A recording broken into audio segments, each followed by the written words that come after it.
afin de ramener les mécanismes du marché à un statut normal et qu'aucune force ne puisse fausser le marché. En fait, quand vous me demandez qui profite, je réponds que les paysans profitent le plus. Alors pourquoi restent-ils pauvres? C'est une bonne question. À vrai dire, ils sont pauvres parce qu'ils n'ont pas assez de terres à se diviser entre eux.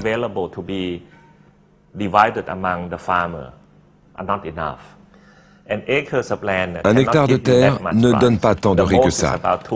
Au plus, il donne 2 tonnes et demie. Et 2 tonnes et demie, si on fait 10 000 bahts de profit dessus, ça fait moins de 100 000 bahts par an. Et cela ne suffit pas à être aisé. Même avec des marges de 100%? Même avec des marges de 100%. Par contre, si vous regardez à un autre niveau, au niveau de l'exportateur, comme moi-même, nous faisons peut-être un profit de 2 à 3 dollars par tonne, sur disons 300 dollars. 3 dollars, ce n'est que 1%, mais 1% sur 400 000 tonnes, c'est beaucoup. C'est plus d'1 million de dollars. Et cela me met dans la catégorie des gens aisés. Dans la ligne de mire des paysans, la puissante association des exportateurs de riz. Chaque semaine, ses membres se réunissent pour fixer les prix, et puis de temps à autre, ils pèsent de tout leur poids sur le gouvernement. Nous exprimons nos problèmes. Nous faisons aussi part au gouvernement de nos commentaires et de nos suggestions que nous considérons être bénéfiques à l'ensemble de la société. Nous décidons d'abord du prix local, les prix de toutes sortes de riz. Chaque semaine, nous discutons entre nous du prix que chaque type de riz doit avoir. Et nous trouvons plus ou moins les mêmes chiffres que sur le marché. This is what the market is offering for this particular type of rice.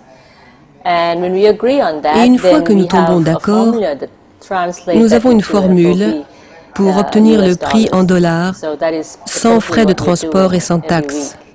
Voilà essentiellement ce que nous faisons chaque semaine. Je ne pense pas que nous ayons un monopole sur le marché.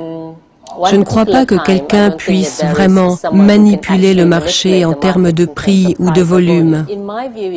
Pour moi, la Thaïlande n'est pas face à une crise. C'est plutôt le contraire. Je pense que c'est une très bonne opportunité, une chance pour nous, car nous sommes un pays agricole.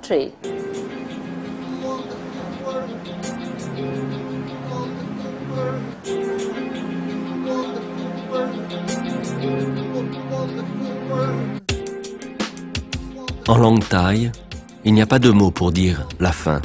La nourriture a toujours été abondante et abordable, mais une grande part de la population vit avec moins de 150 € par mois, et la récente flambée des prix rend les choses inaccessibles.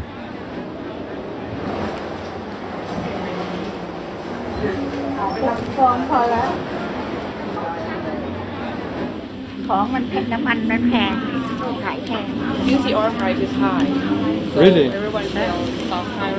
So has it been harder to make a living? Anything bang, anything expensive now.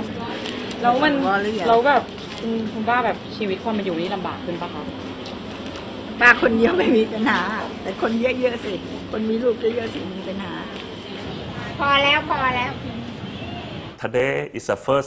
Aujourd'hui, pour la première fois, je peux dire que l'offre ne répond pas à la demande. Donc les prix montent. Quand les prix montent, les politiciens se plaignent encore.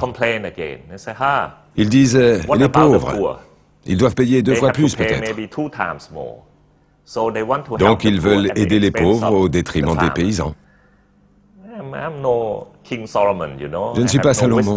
Je n'ai pas la sagesse de savoir comment juger, comment décider de qui devrait être aidé et qui ne devrait pas. Je pense que le marché doit s'en occuper. Rien ni personne ne pourra étouffer une révolte. Tu as semé la graine de la haine, donc tu la récoltes.